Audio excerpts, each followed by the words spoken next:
Imagine a man who spent his entire life fantasizing about becoming a serial killer, and then made it his reality. A man who lured women in with promises of money and art, only to turn their final moments into a twisted photo shoot. A man so obsessed with murder that when he was finally caught, he proudly named himself after his weapon of choice. This is the story of Stephen Griffiths, the Crossbow Cannibal. Welcome to Slice of Darkness. This is your host, Alyssa, and today we're diving into the chilling story of Stephen Griffiths, a man who seemed ordinary on the surface, even studying criminology at university, but harbored a darkness that would shake Bradford, England to its core. Stephen Griffiths was born on Christmas Eve, December 24th, 1969, in Dewsbury, West Riding of Yorkshire, England. His father, depending on who you ask, was either a fisherman or a frozen food salesman, while his mother, Moira, worked as a switchboard operator. Stephen was the eldest of 3 children, with younger siblings Caroline and Philip. From the outside, they might have seemed like an average family, but behind closed doors, they were distant, almost like strangers living under the same roof. There was no deep bond, no real connection, and as Stephen grew up, that feeling of disconnection would only get worse. When Stephen was 13, his parents got divorced and he and his siblings went to live with their mother. Now Moira had her own troubles. She was arrested for fraud, caught lying to receive government benefits, and ended up spending time in prison. Money was always tight for the family, but Stephen's dad, despite not being around, somehow managed to send him to Queen Elizabeth Grammar School, a prestigious private boarding school in Wakefield. And getting in wasn't easy. This wasn't the kind of place you just enrolled in. Stephen had to be really smart to make the cut. But here's where it gets a little eerie. Years before, another student had walked those same halls, John Hay, better known as the acid bath murderer. Back in the 1940s, he killed at least 6 people and tried to dissolve their bodies in sulfuric acid, thinking that without a body, he couldn't be charged with murder. Which isn't how the law works. Total coincidence that he and Stephen ended up at the same school, but still, pretty unsettling. Considering what Stephen would go on to do, and if you guys want me to cover the acid bath murderer, let me know in the comments. Stephen's classmates started noticing that something about him was off.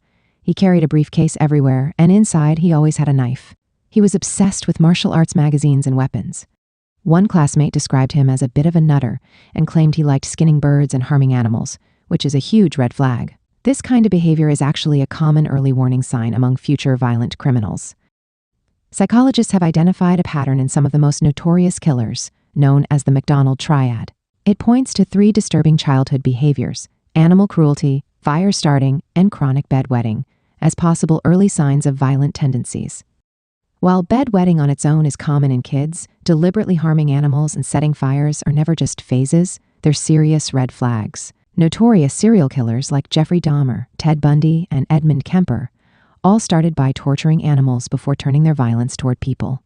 And similarly, in Stephen's case, hurting animals was just the beginning.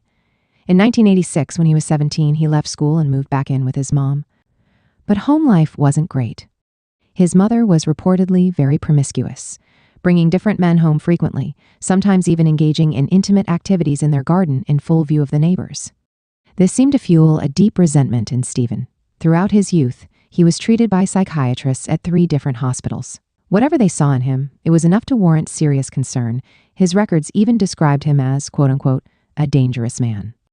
Yet nothing much was done beyond prescribing medication. Then, in June 1987, a year later, he got caught shoplifting, and when the store manager confronted him, he pulled out a knife and slashed his face. That landed him 3 years in youth custody. And while he was there, he didn't even try to hide his dark thoughts. He straight up told probation officers and psychiatrists that he fantasized about becoming a serial killer. He said it out loud as if it was a normal life goal. And yet, despite this, he was released after just 1 year. You'd think someone would have put a huge red flag in his file, right? But no, he was free to go. After his release, Stephen completely cut ties with his family. He started living off government assistance, got his own place in Manningham, and in 1988, he enrolled in Bradford College to study psychology.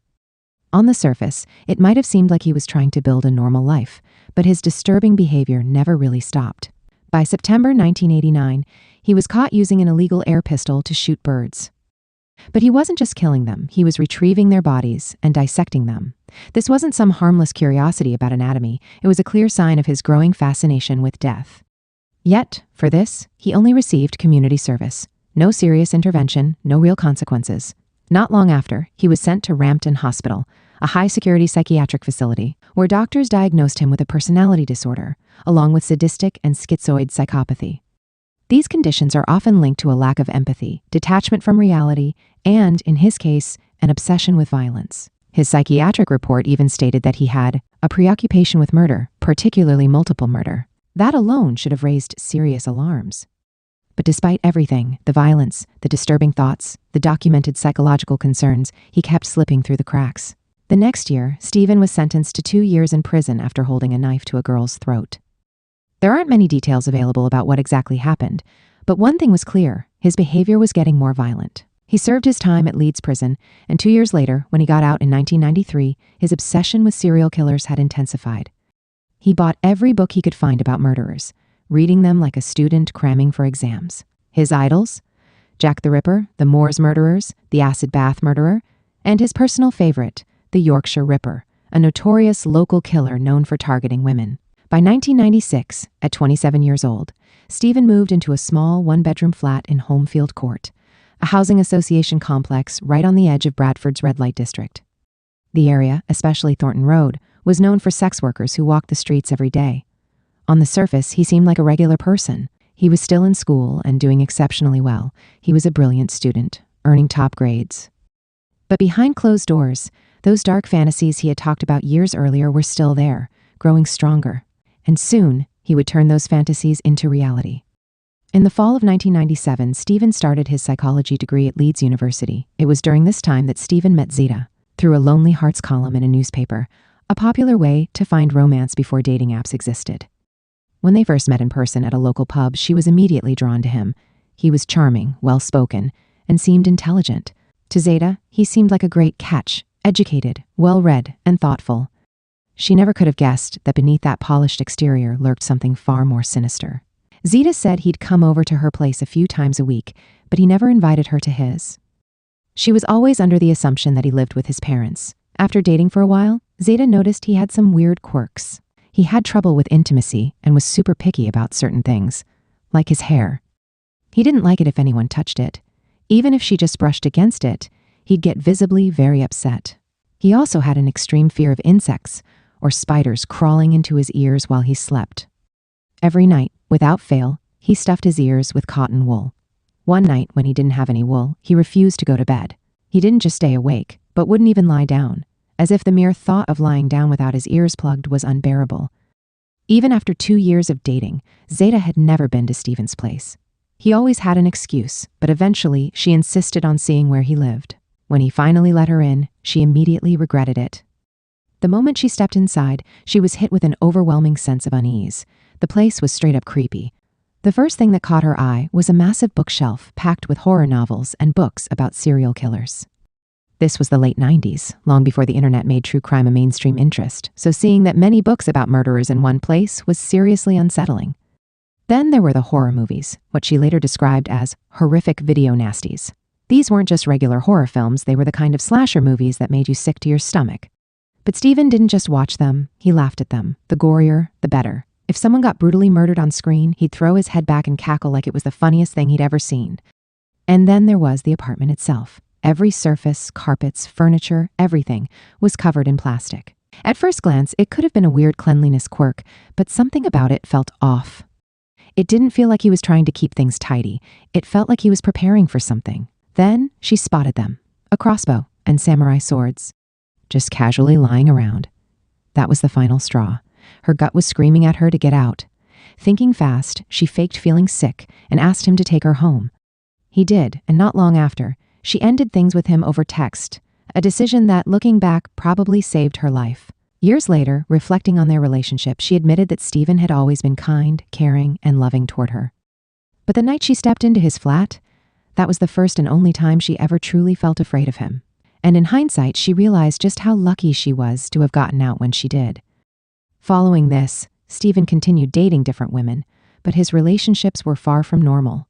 He was controlling to an extreme degree, often isolating his partners from their friends and families. He stalked them, harassed them, and even physically abused them. There were also claims that he would tamper with his partner's drinks. One particular ex-girlfriend suffered relentless harassment after breaking up with him. She even went to the police, but nothing came of it.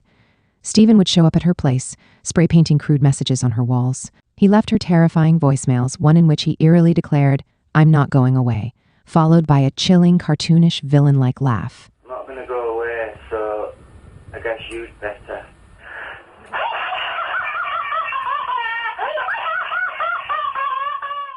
It was as if he reveled in playing the role of a horror movie antagonist. Eventually, Stephen seemed to lose interest in stalking his exes and moved on to a new fixation: reptiles. Specifically, lizards and snakes. It was an unexpected shift, but he quickly became obsessed. He even carried some of his reptiles around in his backpack, using them as conversation starters. While most people might find that unsettling, others were intrigued. His neighbors at his Bradford apartment complex initially dismissed him as just another eccentric. They dubbed him Lizard Man, after frequently seeing him outside, taking his pet lizards for walks on leashes. The bizarre sight left people both confused and amused. They also noticed that Stephen always dressed in a long black coat, wore sunglasses, and slicked his hair back, regardless of the weather. When his hair wasn't slicked back, he spiked it up and sometimes wore makeup, embracing a full-on gothic aesthetic. To most, he was just the local weirdo, nothing more. Stephen didn't have a job and lived off government benefits and grants while attending school. When he wasn't studying, stalking ex-girlfriends, or walking his lizards, he spent his time on MySpace, a popular social networking site in the early 2000s, where users could connect with friends and share interests. He went by the name V Pariah. Some believed Ven came from the second half of his name, Stephen, while Pariah reflected his status as an outcast. Online, he engaged in disturbing activities, frequently downloading violent pornography for his own pleasure. Despite his deeply unsettling behaviors, Stephen excelled academically. He graduated from Leeds University in 2003 with a Bachelor of Science in Psychology. Later, in 2009, he was admitted to the University of Bradford to pursue a PhD in homicide studies, researching 19th century murders in the city. He was undoubtedly intelligent, consistently ranking at the top of his class, but his brilliance was overshadowed by the darkness lurking beneath the surface. And then on June 22, 2009, 43-year-old Susan Rushworth disappeared. Susan's life started out pretty normal. She got married in her early 20s, had 2 kids, and for a while, things seemed stable. But after her divorce, things began to change. She entered another relationship and had a 3rd child, but when that relationship ended too, her life took a darker turn. That's when she met a man who introduced her to heroin, something that would eventually take over her life.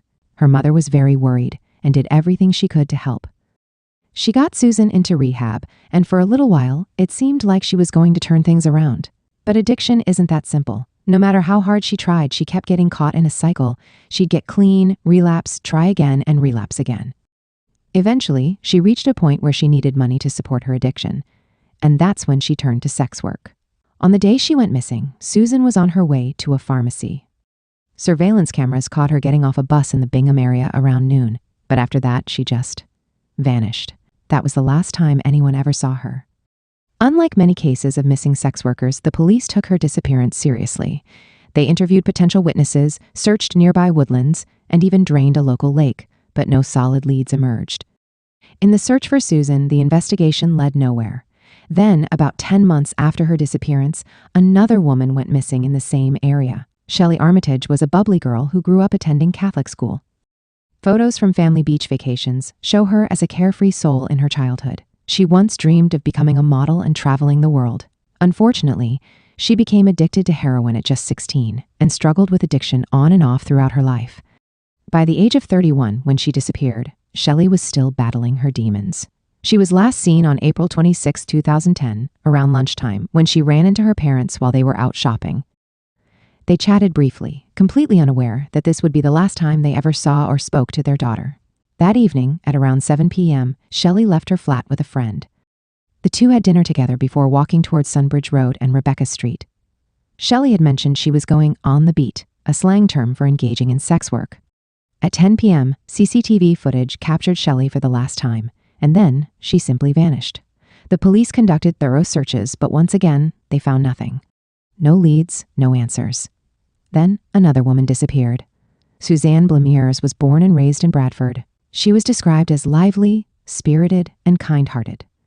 She had started training as a nurse, but her life took a turn in her early 20s when she began using heroin. By the age of 25, she had turned to sex work to support her addiction.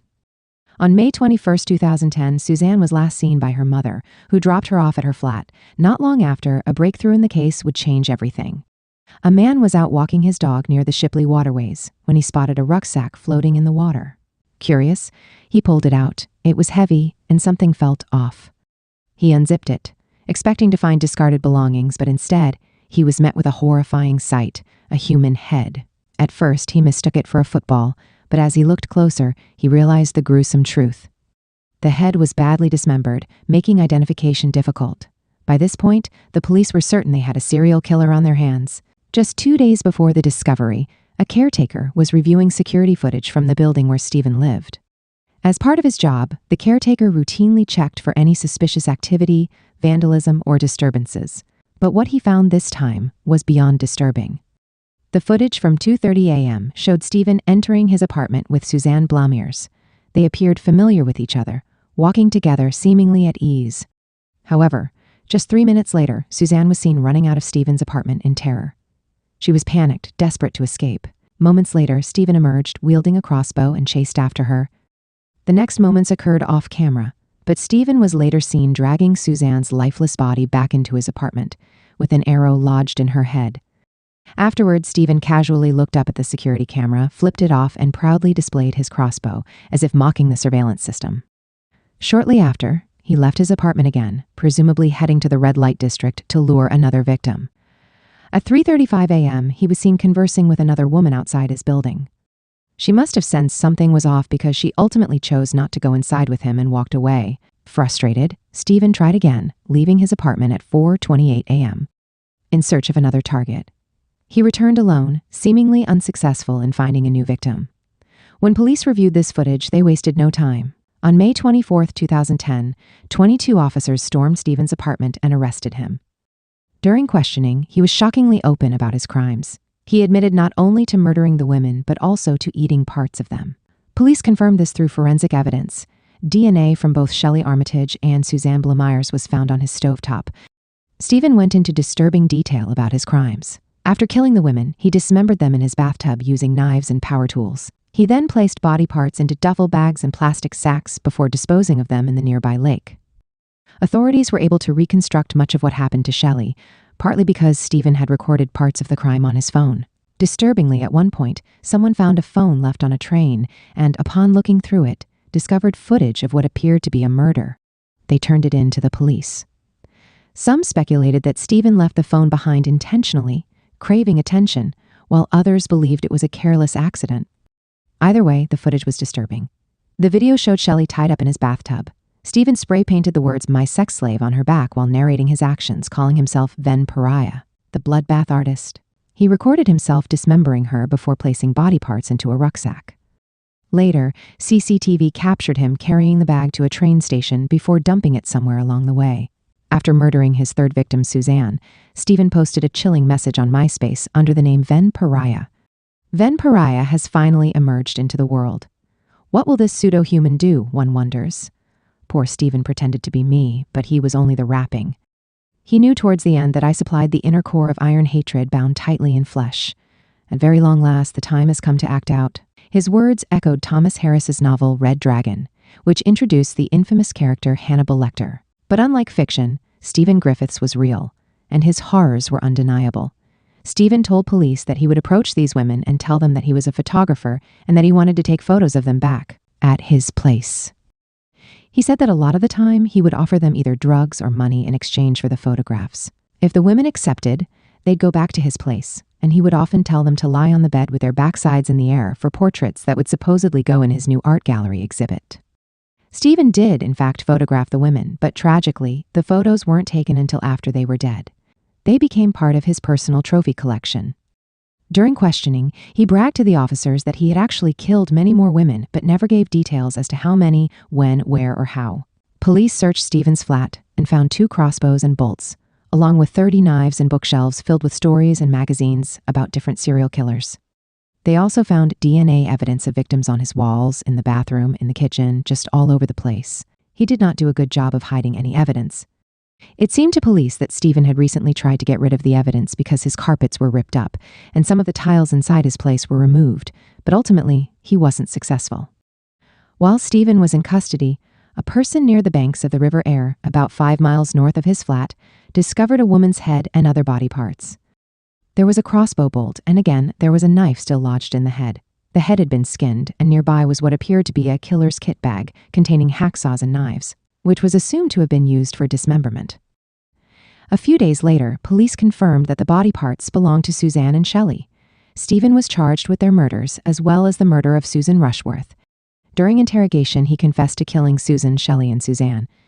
When police asked him why he did it, he responded, "Sometimes you kill someone to kill yourself or kill part of yourself. I don't know, it's like deep issues inside of me." Stephen told police he had killed a total of 6 women, but wouldn't say who the others were. He also refused to tell them where Susan Rushworth's body was located, and to this day, she still hasn't been found. Stephen made his first appearance at Crown Court on May 28, 2010, just one day after the tabloids had dubbed him the Crossbow Cannibal.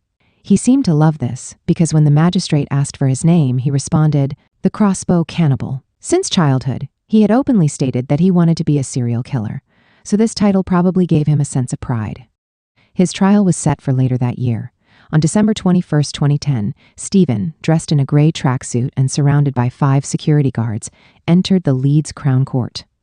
During proceedings, the court presented CCTV footage, DNA evidence, and his confession. There was no denying that he had done this. His defense argued that the system was at fault, since Stephen had been diagnosed as psychopathic nearly 20 years earlier. Maybe, they suggested, something should have been done about it. The judge convicted Stephen Griffiths of all 3 murders and sentenced him to life in prison without the possibility of parole. England's then Prime Minister David Cameron called the murders a terrible shock and said the government should reconsider criminalizing offenses related to sex work to provide better protection. That sparked major debate. As for Stephen Griffiths, he remains in prison. Over the years, he has attempted suicide multiple times. After his 6th failed attempt, he went on a 120-day hunger strike. Prison staff dismissed it as attention-seeking behavior and essentially told him, "Go ahead, starve yourself." In 2019, another prisoner attacked him with a sharpened piece of wood, sending him to the hospital. He survived the attack, and he's still sitting in prison today. Looking at this case from a psychological perspective, it's clear that Stephen had all the hallmarks of a sadistic, organized serial killer. His need for control, his method of luring victims under false pretenses, and his collection of trophies all align with psychopathic tendencies. He lacked empathy and seemed to enjoy the notoriety, which is common among killers who seek validation through their crimes. His fixation on serial killers and violent fantasies from a young age suggests that he was building toward this for years. The fact that he never revealed the whereabouts of Susan Rushworth's body also speaks to his need for control. Even after his arrest, he wanted to keep some secrets to himself. Cases like this raise the question, could anything have been done to prevent it? The warning signs were there. He had a documented history of violent thoughts and behaviors, but the reality is, law enforcement can't arrest someone based on disturbing fantasies alone. However, in situations where individuals openly express desires to harm others, there needs to be a stronger system in place for monitoring and intervention. When women in vulnerable positions start disappearing, law enforcement should flag individuals with concerning pasts, like Stephen, so they can at least be questioned early on. In the end, 3 lives were officially confirmed lost, but Stephen claimed there were more. Whether that was true or just an attempt to make himself seem more terrifying is up for debate. Many believe he exaggerated his kill count, hoping to cement his place among notorious criminals like the Yorkshire Ripper. He wanted to be remembered, to be feared. But the reality? He's just another criminal rotting in a cell, having thrown away his intelligence and his life in pursuit of his twisted lust for control and gore. And that brings us to the end of today's case. If you have any information or thoughtful insights about this case, please let us know respectfully in the comments section. Don't forget to like and subscribe to stay updated on future cases. And until next time, when we explore another bone-chilling case right here on Slice of Darkness. Stay vigilant, stay safe,